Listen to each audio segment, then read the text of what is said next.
नमस्कार। मौसम चलावा चैनल पर आपका स्वागत है। बात करेंगे राजस्थान के मौसम के बारे में, जिसमें आपको जानकारी देंगे कि अगले 24 घंटों के दौरान कैसा रहेगा मौसम। आज 30 मई 2026 का दिन है और आज दोपहर बाद 4 बजे का वीडियो है, 4 बजने वाले हैं और अभी का विश्लेषण दिखाएंगे कि क्या स्थिति रहेगी आगामी 24 घंटों के दौरान, यानी आज 30 मई का बचा हुआ जो समय है वो और 31 मई के दौरान का 24 घंटों का अनुमान है। हालांकि कल सुबह समय से वीडियो दे दिया जाएगा। सबसे पहले मौसमी प्रणालियाँ देखें तो मौसमी प्रणालियों में एक पश्चिमी विक्षोभ उत्तरी भारत पर बना हुआ है। जेट का असामान्य झुकाव देख सकते हैं, अच्छा खासा बना हुआ है और ये डिपिंग यहाँ पर काफ़ी नम हवाओं की स्थिति निचले स्तर पर बढ़ा रही है और काफ़ी अच्छा जो है यहाँ पर कम दबाव की स्थिति वाला क्षेत्र उभरा हुआ है, जिससे दक्षिण पश्चिमी तीव्र हवाएं देखने को मिल रही है। कई जगहों पर 35 से 45 किलोमीटर प्रति घंटे की रफ्तार की अधिकतम हवाएं दर्ज की जा रही है। ज़्यादातर क्षेत्रों में कुछ जगहों पर 50 से 55 किलोमीटर प्रति घंटे की रफ्तार की हवाएं कल से लेकर आज भी धूल भरी हवाओं के रूप में सांचौर जालोर से लेकर बाड़मेर बालोतरा जैसलमेर के इलाके हैं, जोधपुर पोखरण फलोदी बेल्ट हैं, पाली के इलाकों में भी इस प्रकार की हवाएं दर्ज की गई। 35 किलोमीटर के ऊपर तक की ITZ का दायरा दक्षिणी राज्यों पर है। अरब सागर के दक्षिण पूर्व में एक सर्कुलेशन की स्थिति, बंगाल की खाड़ी के पूर्वी क्षेत्रों पर म्यांमार के दक्षिण में एक चक्रवाती सिस्टम बना हुआ है। इधर देखें तो उड़ीसा के क्षेत्रों पर भी चक्रवाती सिस्टम, बिहार के पश्चिमी इलाकों के आसपास, उत्तर प्रदेश के पूर्वी भागों पर एक चक्रवाती हवा का क्षेत्र है। उत्तर पश्चिमी राजस्थान के करीब चक्रवाती हवा का क्षेत्र, दक्षिण पूर्वी पाकिस्तान के करीब एक सर्कुलेशन की स्थिति निचले स्तर पर बनी हुई है। पूर्वोत्तर राज्यों पर उत्तर की ओर एक चक्रवाती सिस्टम बना हुआ है। एक ट्रफ की स्थिति राजस्थान के जैसलमेर बीकानेर के मिले जुले क्षेत्रों के आसपास से होते हुए हैं, जो समय के साथ धीरे धीरे दक्षिणी झुकाव में आएगी और ये स्थिति यहाँ पर देखी जा रही है। हालांकि ये स्थिति जो है आगामी कुछ घंटों के लिए रहेगी और फिर से उत्तर की ओर। तो इस प्रकार ये ट्रफ की स्थिति जो है अभी मानसून समय आने के बाद जो ट्रफ की मुख्य प्रणाली होती है या कहे जो मुख्य द्रोणिका होती है वह नहीं है, लेकिन ये बनी हुई है और इसकी वजह से जो है कई जगहों पर बादलों का निर्माण, मेघ गर्जन, बिजली चमक और बारिश का दौर राजस्थान के अधिकतर भागों में देखा जाएगा। आज परसों शाम से जिस प्रकार शुरुआत हुई थी उत्तरी राजस्थान के आसपास से लेकर जयपुर के आसपास से होते हुए, कल ये गतिविधि आगे बढ़ी और ये पाली सिरोही तक के इलाकों तक, उदयपुर संभाग के क्षेत्रों को कवर करते हुए गुजरात के इलाकों तक चली गई और आज ये गतिविधियाँ जो है जोधपुर संभाग के दक्षिण पश्चिमी भागों तक फैलेगी। जैसलमेर से लेकर बाड़मेर बालोतरा, सांचौर जालोर के इलाके हैं, सिरोही के इलाके हैं, गुजरात के इलाके हैं, इधर बड़ौदा और अहमदाबाद तक के इलाकों को कवर करेगी। कोटा संभाग के और भरतपुर अजमेर संभाग के मिले जुले कई भागों में तेज या मूसलाधार वर्षा होगी। उदयपुर जोधपुर संभाग के मिले जुले भाग है, वहां से लेकर गुजरात का उत्तरी भाग है, जहां बनासकांठा, डीसा, धानेरा और थराद के आसपास होते अंबाजी तक का क्षेत्र, विशेषकर अंबाजी के आसपास से लेकर हिम्मतनगर, अहमदाबाद के बीच वाला और सिरोही, उदयपुर से लेकर पाली, जालोर के इलाकों में कई जगहों पर तेज या मूसलाधार वर्षा भी होगी। पिछले 24 घंटों के दौरान भी मूसलाधार वर्षा की गतिविधियाँ दर्ज की गई अरावली रेंज में, जहां अधिकतम जो है तापमान की स्थितियाँ कल 38 डिग्री के आसपास रही और चेलावास में दर्ज की गई बारिश 18 मिलीमीटर दर्ज की गई कल रात्रि के दौरान पिछले 24 घंटों में, जबकि मारवाड़ जंक्शन में बारिश की गतिविधि 26 मिलीमीटर के आसपास रही। अलग अलग क्षेत्रों में अलग अलग रही, कहीं 10 मिलीमीटर से लेकर 15 मिलीमीटर की वर्षा दर्ज की गई मारवाड़ जंक्शन अरावली रेंज से लेकर आसपास के क्षेत्रों में। कुछ जगहों पर 50 से 60 मिलीमीटर तक की वर्षा की गतिविधियाँ भी रही अरावली रेंज के क्षेत्रों के आसपास से लेकर उत्तरी राजस्थान की ओर, तो कुछ जगहों पर 70 मिलीमीटर की गतिविधियाँ भी पिछले 24 घंटों में देखी गई। और वहीं अधिकतम आर्द्रता बढ़ गई, न्यूनतम आर्द्रता भी जो है लगभग 50% के करीब पहुंच गई, जैसी संभावना हमने बताई गई थी। वहीं अगले 24 घंटों के दौरान देखें तो 30 और 31 का मिला जुला मैप है, जिसमें वर्षा की गतिविधियाँ राजस्थान के अधिकतर क्षेत्रों को कवर कर रही है। हल्की मध्यम वर्षा के रूप में, तूफानी अंधड़ हवाओं के रूप में, तेज धूल भरी हवाएं और धूल भरी जो गुबार वाली आंधी होती है, काली पीली आंधी होती है, इस प्रकार की आंधी की गतिविधियाँ देखने को मिल रही हैं दोपहर से लेकर उत्तर राजस्थान में। वही गतिविधियाँ आज शाम होते होते, रात्रि होते होते कोटा अजमेर संभाग के इलाके, उदयपुर संभाग, जोधपुर संभाग के पाली, मारवाड़ जंक्शन, सोजत से लेकर आसपास की तहसीलों में, सुमेरपुर और आहुर तख्तगढ़, जालोर से लेकर सिरोही के इलाके होते हुए यहाँ पर पिंडवाड़ा, माउंट आबू, अबरोड के क्षेत्र हैं, साथ ही रेवदर से लेकर फिर ब्यावर, अजमेर और जोधपुर, पोखरण, फलोदी और इसके अलावा देखें तो जैसलमेर के इलाके हैं, नागौर के इलाके, यहाँ से होते हुए अजमेर, राजसमंद, भीलवाड़ा, इन क्षेत्रों में भी कोटा संभाग से लेकर भरतपुर संभाग की प्रकार की वर्षा रहेगी।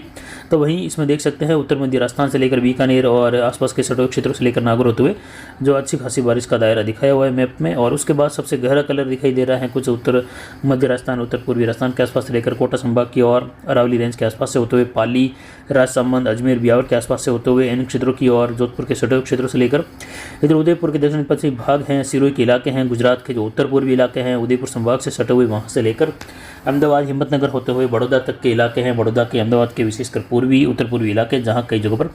मूसलाधार या मध्यम से भारी खंड वर्षा जैसी संभावना यानी 40-35 मिलीमीटर से लेकर 50-60 मिलीमीटर वाली वर्षा की गतिविधि भी दर्ज होने की संभावना आगामी 24 घंटों के दौरान है। कुल मिलाकर देखें तो उत्तर पश्चिमी राजस्थान में गंगानगर, हनुमानगढ़, अनूपगढ़, चूरू इन सभी जिलों में जो है हल्की मध्यम से लेकर तेज बारिश की गतिविधियों की संभावना है। कहीं कहीं मूसलाधार वर्षा और एकाधिक स्थानों पर मध्यम से भारी वर्षा की गतिविधि दर्ज होने की संभावना ही बन रही है। नागौर, डिडोना, लेगाना बेल्ट से लेकर यहाँ पर खींवसर बेल्ट से होते हुए सोयला बेल्ट, पोखरण, फड़ौदी, ओसिया, लाहौर से लेकर कई जगहों पर मध्यम तेज बारिश, तेज तूफानी धूल भरी आंधी, गुबार वाली और उसमें जो है धूल भरा माहौल जो है कई जगहों पर शाम होते होते अंधेरा छाएगा और काली पीली आंधियों की संभावना है अगले आने वाले 4-5 दिनों के दौरान काफ़ी है। हालांकि जैसे जैसे बारिश का दायरा बढ़ेगा तो इन आंधियों में या जो धूल भरी गुबार वाली आंधी है उसमें कमी आएगी, लेकिन हवाओं की स्थिति बनी रहेगी। कई जगहों पर ओलावृष्टि की संभावना रहेगी और बारिश की गतिविधि आप बुआई लायक पिछले 24 घंटों में कई जगहों पर हुई है और आगामी दिनों में होने वाली 5-7 दिनों की वर्षा रुक रुक कर ये बुआई के लायक जो है राजस्थान के कई इलाकों में दर्ज होगी। कोटा संभाग, उदयपुर, भरतपुर, जयपुर, बीकानेर संभाग, अजमेर और जोधपुर संभाग के इलाके भी इसमें शामिल रहेंगे। हालांकि पश्चिमी जोधपुर संभाग, दक्षिण पश्चिमी जोधपुर संभाग के इलाकों में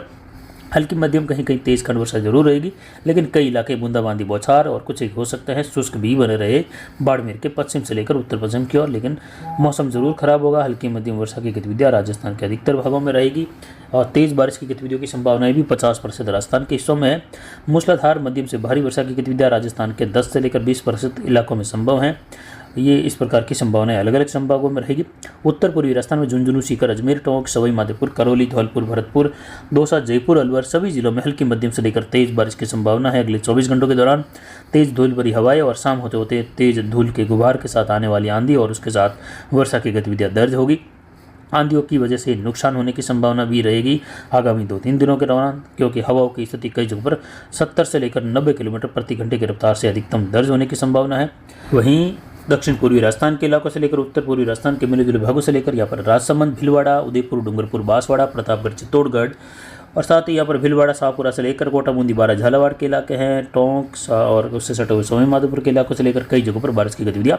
मूसलाधार वर्षा के रूप में होने की संभावना आगामी 24 घंटों के दौरान है। लगभग 25 से 40% तक क्षेत्र इसमें शामिल रह सकते हैं, जहाँ 25 से लेकर 45 मिलीमीटर की वर्षा संभव है। कुछ इलाकों में 45 मिलीमीटर से लेकर 70 मिलीमीटर के बीच की वर्षा भी कोटा, अजमेर संभाग के मिले जुले भाग, कुछ उदयपुर संभाग के मिले जुले भागों में खंड वर्षा के रूप में 10 से 15% तक इलाकों में संभव होगी संपूर्ण कोटा उदयपुर संभाग के इलाकों के मुकाबले, यानी अच्छी खासी वर्षा की संभावना है। ओलावृष्टि की संभावना भी बीकानेर, जयपुर, भरतपुर संभाग से लेकर कोटा, उदयपुर संभाग के कुछ इलाकों में भी देखने को मिलने की संभावना है।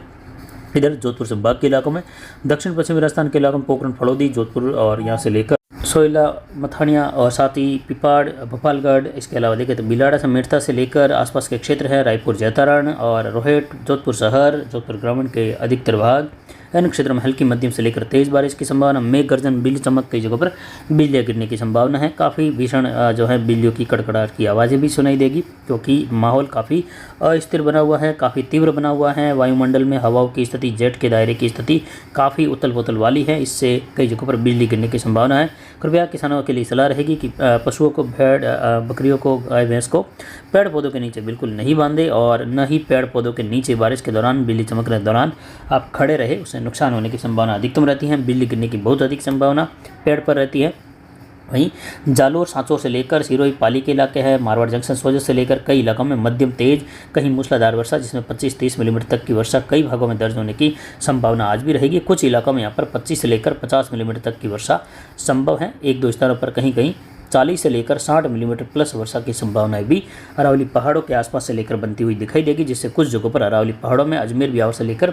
सोजत, मारवाड़ जंक्शन, देसूरी के इलाकों में कहीं कहीं नदी नालों में हल्का बहाव देखने को मिल सकता है। आगामी 24 से 48 घंटों के दौरान छोटे इलाकों में 5-7 दिनों की बात करें तो कई इलाकों में इस प्रकार की संभावना रहेगी जल बहाव की देखने को मिलने की, लेकिन ठीक ठाक कोई ज़्यादा बड़ी स्थिति में नहीं। वहीं अनारबैल से लेकर काकी कुंडल, पादरू से लेकर आहोर, तगतगढ़, जालोर और जसवंतपुरा, भिनमाल, रानीवाड़ा, मालवाड़ा, सांचौर, चितलवाना, पांचला से लेकर गुड़ामलानी, आलमसर और साथ ही देखें तो सिंदरी के क्षेत्र हैं, बाड़मेर, बालोतरा बैल से लेकर और अगुड़ाई से लेकर साथ ही चौहटन, गडरा रोड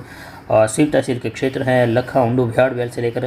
मेघ गर्जन, बिजली चमक और हल्की मध्यम खंड वर्षा। कहीं शुष्क मौसम पश्चिम की ओर से लेकर पाकिस्तान के बॉर्डर वाले क्षेत्रों से लेकर तो वहीं कई जगहों पर हल्की मध्यम से तेज या जोरदार वर्षा की गतिविधि, तेज तूफानी धूल भरी गुबार वाली आंधी आने की संभावना है, यानी काली पीली आंधी की संभावनाएं बन रही हैं।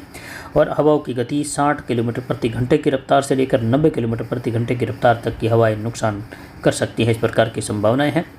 वहीं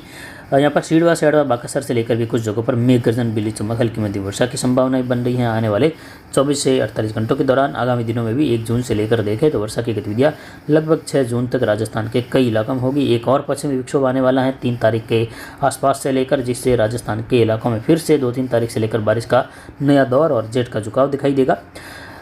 यहाँ पर केरल में मानसून की दस्तक देखें तो लगभग 3 से 4 जून के मध्य केरल में मानसून की दस्तक होगी। फिलहाल माहौल अनुकूल बना हुआ नहीं है, जिससे जो 26 तारीख के आसपास मानसून की पहुँचने की जो संभावनाएं जताई गई थी IMD के द्वारा, भारतीय मौसम विभाग द्वारा, वहाँ नहीं पहुँच पाया। आज 30 तारीख हो गई, यानी आज 5वां दिन है जब मानसून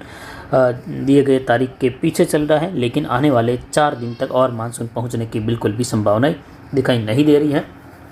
इस WD के और अगले आने वाले WD के, यानी ये 2 WD जो आ रहे हैं, अच्छी खासी बारिश उत्तर पश्चिम भारत, मध्य भारत में देंगे और अन्य प्रणालियाँ भी हैं। उसके बाद तापमान फिर से बढ़ेगा और फिर से पाकिस्तान से लेकर पश्चिम, उत्तर पश्चिम राजस्थान की ओर तापमान लगभग 48 से लेकर 50 डिग्री के मध्य, 45 से लेकर 48 डिग्री के मध्य। कोटा, उदयपुर संभाग, दक्षिण पूर्वी जोधपुर संभाग में एक बार पुनः जो है 40 से लेकर 46 डिग्री के मध्य। वहीं बॉर्डर वाले क्षेत्रों में 50 से लेकर 53 डिग्री के मध्य राजस्थान के जैसलमेर और बीकानेर, अनूपगढ़, गंगानगर और जो पंजाब के बॉर्डर वाले इलाके वहाँ से लेकर अधिकतर भाग इसका जो है पाकिस्तान में है 70% तक इलाका, जिससे पाकिस्तान में कई जगहों पर 50 के ऊपर तापमान 51, 52 या 53 डिग्री तक दर्ज होता हुआ दिखाई देगा। दक्षिण पूर्वी पाकिस्तान के आसपास से लेकर जैसलमेर के तन्नोट के आसपास से लेकर भी इस प्रकार की संभावना है कि तापमान 50 डिग्री को पार कर जाए आने वाले दूसरे सप्ताह के शुरुआत से लेकर दूसरे सप्ताह के अंतिम दिनों के मध्य। उसके बाद पुनः तीसरे सप्ताह की शुरुआत के आसपास और दूसरे सप्ताह के अंतिम दिनों में एक और पश्चिमी विक्षोभ की संभावना रहेगी, जिसमें राजस्थान के कुछ इलाकों में अलग अलग भागों में छितरई वर्षा की संभावना, हल्की मध्यम कहीं तेज। और वर्तमान में होने वाली वर्षा अगले 1 सप्ताह के दौरान राजस्थान के कई जिलों में बुआई के लायक बारिश होने की संभावना है, हलोती की बारिश होने की संभावना है। कई इलाकों में बारिश की गतिविधियां जहां शुरुआत हुई है, कुछ इलाकों में वहां हलोती के लायक बारिश हो चुकी है। मारवाड़ जंक्शन तहसील के भागों में भी जो है लगभग आधी वर्षा हो चुकी है, जो हलोती के लायक वर्षा होती है उसकी आधी बारिश हो चुकी है। 25 मिलीमीटर तक वर्षा की गतिविधियां हुई है 18 से लेकर कई इलाकों में। और आने वाले 2-3 दिनों के दौरान 18-20 मिलीमीटर, 25 मिलीमीटर की बारिश 1-2 हो जाती है, तो लगभग आंकड़ा 60 मिलीमीटर को पार कर जाएगा और उसमें अच्छी खासी बारिश हो जाती है। टोटल मिलाकर जो बुआई के लिए एकदम बढ़िया सफिशिएंट वर्षा है। जो किसान कई यहाँ पर उत्तर पश्चिमी राजस्थान से लेकर बुआई का कार्य करेंगे, तो उनके लिए सलाह रहेगी कि थोड़ी सी जो बिजाई का कार्य है अगर आप करना भी चाहे तो गहराई में कर सकते हैं, लेकिन हम सलाह नहीं देते कि आप बिजाई का कार्य करें, क्योंकि आने वाले दिनों के दौरान गर्मी का माहौल और बारिश की छिजत रहेगी, कमी रहेगी। उसके बाद फिर से दक्षिण पश्चिमी मानसून आने की आहट और प्री मानसून की गतिविधियों में बढ़ोतरी होगी, लेकिन गैप होने से फसलें मुरझा सकती हैं, जल सकती हैं, इसका भी ध्यान रखें। लेकिन अगर करना चाह रहे हैं, बीच में कुछ खंड वर्षा होगी तो राहत भी मिलेगी, लेकिन करना चाह रहे हैं तो जितनी सामान्य समय में आप बिजाई का कार्य करते हैं गहराई वहाँ उस गहराई से थोड़ी अधिक गहराई रखें, जिससे 4-5 दिन और एक्स्ट्रा भी अगर बारिश की गतिविधि नहीं होती है तो नमी बनी रहती है और मुरझाने की जो गतिविधियाँ हैं, जलने की संभावना है वो कम हो जाती है 10% से लेकर 20% तक। तो इस प्रकार से आप बिजाई का कार्य आने वाले दिनों में अगर आप करना चाह रहे हैं तो इस प्रकार ज़रूर करें कि थोड़ी सी गहराई में बिजाई करें, क्योंकि बिजाई का कार्य किसान अगर करना चाहे तो वह 5-7 तारीख के बाद ही करे, जिससे उसके ऊपर वर्षा होने की संभावना अगले 1 सप्ताह तक नहीं रहेगी। फसलें उगकर बाहर आ जाएगी और गहराई में बिजाई होने से कई दिनों तक जो है पानी की जो उपलब्धता है वो नहीं होगी बीच में, तो भी जो है पौधे या फसल उगकर ऊपर बढ़ती रहेगी। वहीं आने वाले दिनों के दौरान दक्षिण पश्चिमी मानसून को लेकर जो जानकारी दी गई है उसके लिए दूसरी जानकारी भी देंगे। फिलहाल पहला दीर्घावधि पूर्वानुमान का वीडियो हम दे चुके हैं, आप ज़्यादा से ज़्यादा उस वीडियो को देखें, अन्य किसानों में शेयर करें। हमारा अनुमान है कि देश भर में मानसून की वर्षा इस साल काफ़ी कम रहेगी और केवल 86% देश भर के LPA की या औसत की वर्षा होने की संभावना है। 5% वर्षा प्लस माइनस संभव है, यानी 91 या फिर जो है 86 के नीचे 81% तक भी आंकड़ा जा सकता है, लेकिन ज़्यादा संभावना है कि 86% के आसपास देश भर में औसत वर्षा दर्ज की जाएगी। और इसका हम 1 जनवरी से लेकर लगातार हर वीडियो में बताते आए हैं कि 2026 का मानसून देश भर के लिहाज से सामान्य से कम रहेगा, दिक्कत वाला रहेगा। 2025 के दीर्घावधि मानसून की जानकारी जब 2025 मई के दौरान हमने दी थी, तब भी हमने 2026 का जिक्र किया था, जानकारी दी थी कि 2026 का मानसून सामान्य से कम ही रहेगा, यानी 12 महीने पहले भी जानकारी दी थी। वहीं 2027 मानसून की जानकारी भी हमने 2026 मानसून के साथ ही दी है आने वाले साल की, कि 2027 का मानसून भी सामान्य से कम ही रहने का हमारा अनुमान है। और 2026 और 27 का जिक्र हमने 2025 में भी किया था कि आने वाले 2 साल सामान्य से कम रहेंगे। साथ ही 2028 का जो वर्ष आएगा वह अत्यधिक वर्षा का आएगा, अतिवृष्टि का वर्षा का आएगा, और देश भर में अतिवृष्टि की गतिविधियाँ या अत्यधिक वर्षा होने की संभावना है। फिलहाल अभी के लिए इतना ही। नमस्कार, जय हिंद, जय भारत।